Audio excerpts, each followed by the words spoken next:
Hello, everyone, and welcome to another bonus podcast on the Sempre Milan Substack. This week, we are going to be going through Boban's explosive interview on Andrea Longoni's podcast and some of the topics that he discussed.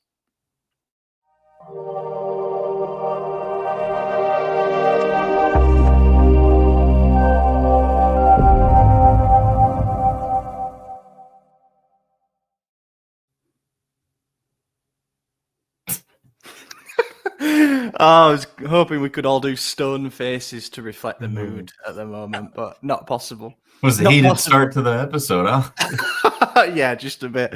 Let's do the pre-warning. Maddie, as I'm sure you're all gutted about, is going to be ducking out about 20 minutes into this one, midway through, I would say. But yeah, anyway, we're sitting down on the Friday to record this one.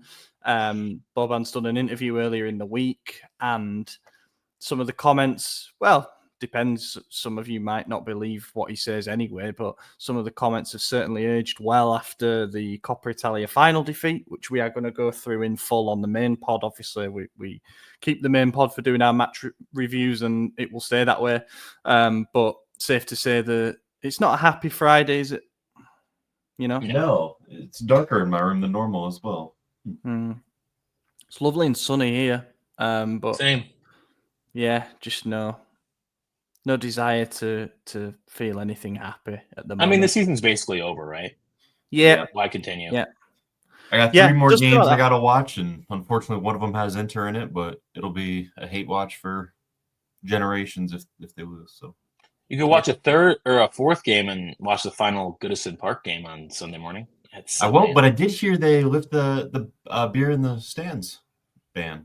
So they're going to be able to drink at the seats and watch the game. I don't think that's true. I swear to God, I saw it this morning. I swear to you. I'll have to look that up, but if that's true, that is dangerous. There's plenty plenty of Scousers who will be having a few beers.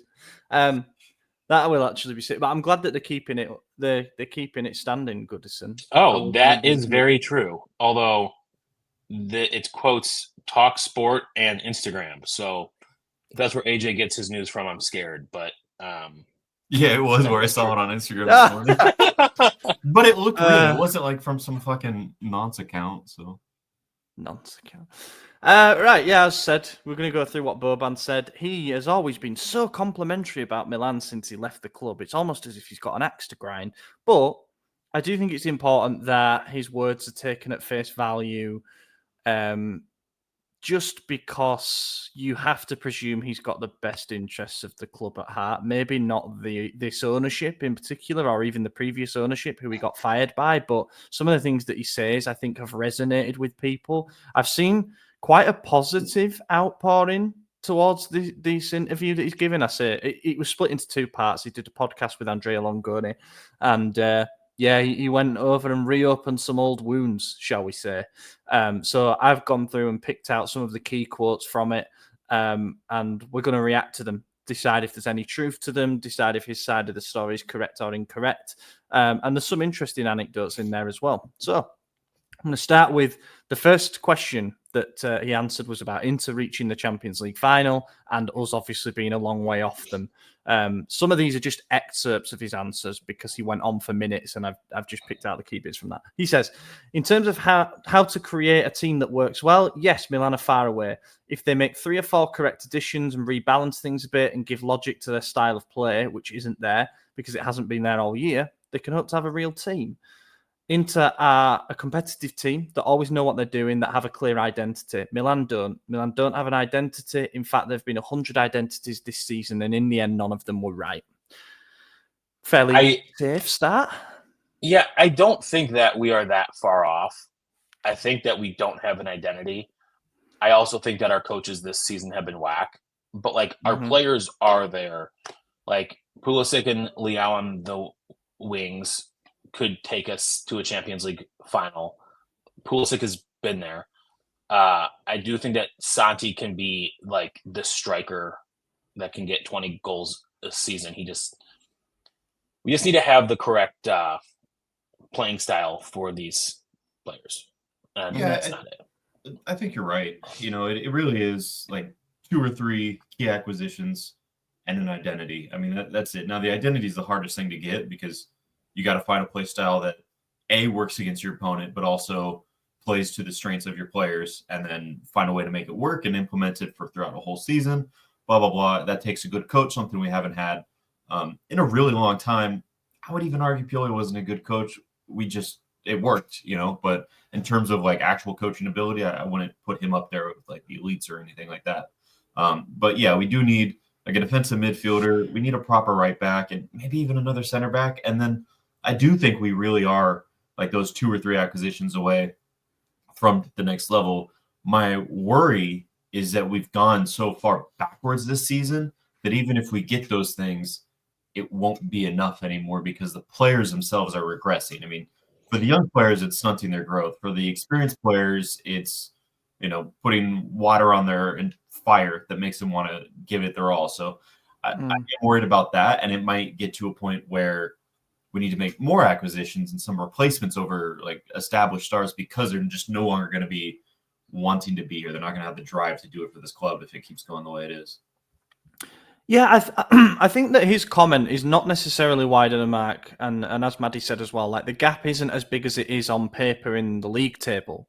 I don't think that we are probably going to finish 20 points behind them, aren't we? I don't think there is that big a difference in the starting 11s. I think depth is another thing. I think experience they have in abundance that we don't, and useful experience as well, players that actually play and come on and do a good job. But I think that what Boban's saying about being 3 or 4 correct additions away is only true if we presume that the current core is perfect. And it clearly isn't, We're going into it, and you would say that the core of players to build around is probably Maignan, Theo Hernandez, Rafael Leao, Tijani Reinders, Chris Pulisic. I'd throw Gabia in there as well because I like him, and I think for reasons we'll come on to with Milanismo, he needs to stay. But you've got Maignan and Theo, deals expiring next year and might be sold this summer. Leao has never gone up that level that we hoped that he would. Reinders is potentially going to be sold. And then you've got Pulisic, who there's growing rumours that he's a bit unhappy or unsure about the direction that we're taking. So how can you say we're 3-4 correct signings away when we don't even know if we're going to lose 3 or 4 of those key pieces? So I think that's assuming that they all stay. I mean, here's the thing. I would sell Leao before I sell any of the other 2. I don't think that Reinders is leaving or Pulisic. If Pulisic was smart, he wouldn't go back to the Premier League. Like, he's not a Premier League player. And that's not saying he's bad. It's just I don't think the Premier League fits his style of play. But like these guys also want to play at the highest level. And if Milan is not going to compete or like be a serious contender, then I don't blame them for wanting to leave. Yeah, fairly solid start there from Boban. It starts getting a bit spicy from here. He got asked, when did you realise that there were problems relating to the ownership? He said from the beginning, already with Paolo at that time, when they being the ownership, they told me the idea of how it works. I said to him, so we have to fight against our owners for the good of Milan. And Paolo said to me, more or less, I'd signed a 3-year contract and it was going to be this way. First year, cleaning things up. Second year, stability. Third year, competitiveness. In all activities in the world, it takes 3 years. Imagine at a club like Milan, it's the minimum. But after 3 months, they delegitimized us with an ambush, as Paolo called it. But that's how it works. A fund works like this. If I buy at 10, tomorrow it must be worth 15. There's no logic. They are not football people. They don't understand football. So he's having a go at the American ownership. Is this Jerry or the hedge fund? No, this is Elliot. This is Elliot because that's when Boban was there. Hindsight's 2020, right? Elliot won us a league title. I have nothing against Elliot. They bought the club in a really shitty situation where we owed a ton of money. We had literally just bought 11 players worth way more than they were, way more than their actual worth. And they'd never run a football club, but they turned the ship around. They won us a league title. My only gripe with them is not knowing how to negotiate a football contract, because two of our most expensive players left on a free. But that happened 3-4 years ago, and I'm not gonna, Yeah, I don't think it's fair to, attack Elliott. Now, you could say those were their understanding of it at the time, and that's totally fair. You could have that. But they were able to navigate that ship. Remember, we were a club that was bordering on bankruptcy. We had just been kicked out of Europe for financial fair play bans. We had sanctions on us. We had a lot of things going against us on a financial level. So the only reason the hedge fund came in was because the owner defaulted on a loan. Like, we were owned by a collections agency, essentially. We didn't pay our bill. We got repossessed. So yeah, of course they're going to want to get the money back, turn it around, make it to where it's not going to just go bankrupt and they have to sell it off for nothing. That doesn't make any sense. So I don't have any ill will towards Elliott or how they ran things.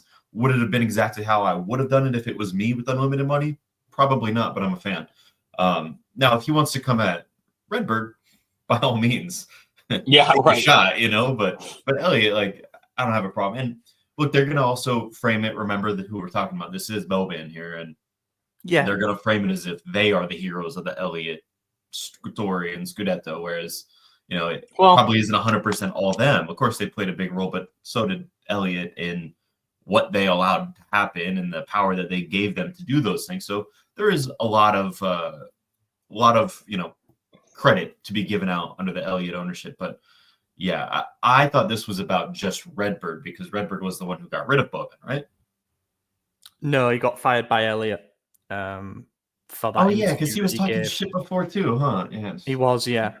But he won that. He won that settlement, know. So Boban is a little like Stefano, where like Stefano just likes to talk shit constantly. Not like footballing skill and like life success, more just like the shit talking part. Well, this is where I'm at with it because I think you're right. I think Boban's trying to tell his side of the story, and he's trying to, protect his own reputation and say things that he believes in, right? Because whether you agree with what he's saying or not, whether you think he's fighting his own corner or not, which he definitely is, he was at the club during its most successful era, or for part of its most successful era. So he should, in theory, understand what it takes to win here. And I think what's happened, and from the quote that I just read out, I think it's obvious that there was sort of a plan in place and an Elliott management takeover a little bit by surprise, because as AJ said, it was like a repossession. And they've come in and while Boban and Maldini had this 3-year plan about competing for the Champions League, Elliott have come in. And to be fair to Elliott, they put actual football people in the job. Like Gazidis had experience as a CEO of a football club. They put trust in Maldini and Boban at the start as well. But they also said, we ain't got any fucking money because of how the previous ownership ran things. In fact, we're so in the shit that we barely have anything to spend. We've got this settlement agreement to do. Cost containment has to happen. And that was a direct contrast to what Boban's vision was. And there you've got the clash of sort of two visions, two ambitions that are like, dead again. Not that Elliott didn't want to win, but just in terms of the funds available and stuff like that. Then you've also got the control aspect as well, where Boban and Maldini probably had the power in their hands to make the moves as they see fit, kind of like how Leonardo did as well when he was there. Elliott come in and they say, actually, you want to sign these players, you can't do it because we're not going to make the money available. And that's when I guess he starts to... I know before Boban was obviously Leonardo and Maldini, but was that also under Elliott or was that still the Chinese? Leonardo was didn't come back until... So the Chinese was Sony and Mirabelli, and they left, and Leonardo came back in 2018-19. He was the one, for example, who signed Paqueta and right. And then Maldini was there for that, and that was Elliott, right? Yeah, he was there, but he wasn't a director by title. Right. So the reason I'm bringing that up is because Boban attributes a quote to Maldini as saying, "Yeah, we have to work against the club to save Milan." Maldini always made a big stink about how I would never come back unless it's exactly how it needs to be, how I want it. So if he's there and then he immediately saying this, like, who do you believe? The guy who publicly has said, I would never be at Milan unless it's the right place? or the guy who says the other guy said it's a bad place and they got to work in secret, like that's a little weird to me. I don't know how much I believe that. I mean, this could also be a translation thing. I'm assuming that this article had to be translated. Yeah, it did, but I think also he's trying to summarize a quite I don't know, I guess a quite delicate discussion into one sentence, like Paolo said, more or less, like that. He's paraphrasing a bit as well, but so I think you're seeing a bit of a difference between the two here in the sense that Boban was the one who was willing to be like the soldier, the mouthpiece. He was going to go out and give, and he did give the interview where he claimed to be exposing everything that was wrong with the ownership, whereas Maldini was kind of happy to work under the circumstances, and he hung around afterwards, obviously, and then Massara came to be his right-hand man. So I think I mean, Maldini's not going to come out and give an interview, is he, to clarify what exactly went down in that discussion, but I just think that Boban's perhaps got the shorter fuse, and he wasn't going to sit around and have his time wasted by promises that never came to fruition, whether they were actually made or not. Anyway, coming on to the issue of funding, he got asked about any signings that he was close to making while he was at Milan that he wished he'd have made. He said, personally, I was close to Dani Olmo. They didn't want to do it, they being the ownership. It was January 2020. It was all agreed. Maybe we had to raise our offer a bit, but it was a deal worth 80 million plus 2 million. The boy wasn't even asking for too much in terms of salary. But then we had to pay something a bit more, and in the end, I didn't get any response. So it was clear it was a no. Then we also had Szoboszlai. It was all agreed. 20 million, his release clause with Salzburg. There too, it was denied. And I said to myself, what the hell's this? Then I tried to see them, again, the ownership, and they didn't want to see us for 2 months. So I had to do what I did. And that's when the interview comes. So, yeah, Dani Olmo now doing very well for Barcelona. Szoboszlai now doing well. He's won a title with Liverpool. We knew at the time that we were in for those players. It was very heavily reported. And I think he's just airing some of the frustrations that we weren't able to get those deals over the line. It's very easy to say, I had these deals lined up. I was just waiting for the yes. But I think he did. I think I remember even telling people that Szoboszlai was a done deal, essentially. Like I remember being weirdly confident in that. Like we had some sort of confirmation. I don't remember what it was at the time, but I remember thinking like, yeah, that's happening, and then being shocked when it didn't happen. And I know we were linked with Dani Olmo very heavily as well, so I do actually believe that. That one was 80 million? 18. Oh, I thought you said 80. I was like, there's no way they would have agreed to no, that. No, no. Well, the thing is as well, like Dani Olmo was obviously at Dinamo Zagreb at the time, and that's Boban's team. So he's got, like, if there's ever time to use it, he's got the inside track, and he said, this guy is special, trust me. And, unfortunately, we're seeing it. Like, he is a very, very good player. Won the Euros. Trouble. Yeah, exactly. And I guess what he's saying is that 18 mil plus 2 mil, they were very close with that. They had to offer a little bit more because there was no release clause for Olmo, and the ownership wouldn't sign it off. And so, who was it who swooped in the end? I can't remember. Anyway, who did he go to? Leipzig. Was it Leipzig? Yeah. And then obviously Szoboszlai ended up at Leipzig as well. They both. So yeah. So and then the Szoboszlai thing. Yeah, we knew that was close to being done, and there was a release clause there, which is like, it tells you the amount that you've got to pay. But again, the ownership wouldn't sign it off, the 20 million expense, and he ends up going to Leipzig, and now he ends up at Liverpool. Now, there's no absolute guarantee that those players would have thrived in Serie A.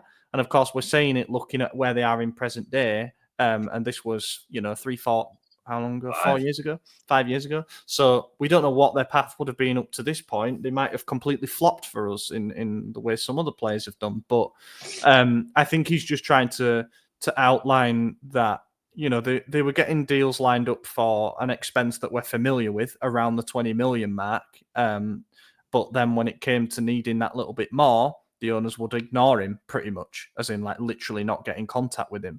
And that's when that interview comes where he's like, this is a shit show, basically. Where are we now? So we've got this bit here about Milanismo. So in the interview that he gives in February 2020, he spoke about ambition, Milanismo, and Italianness. And he gives just a 2-paragraph response to this, but it's quite strong. He said, I spoke about demilanization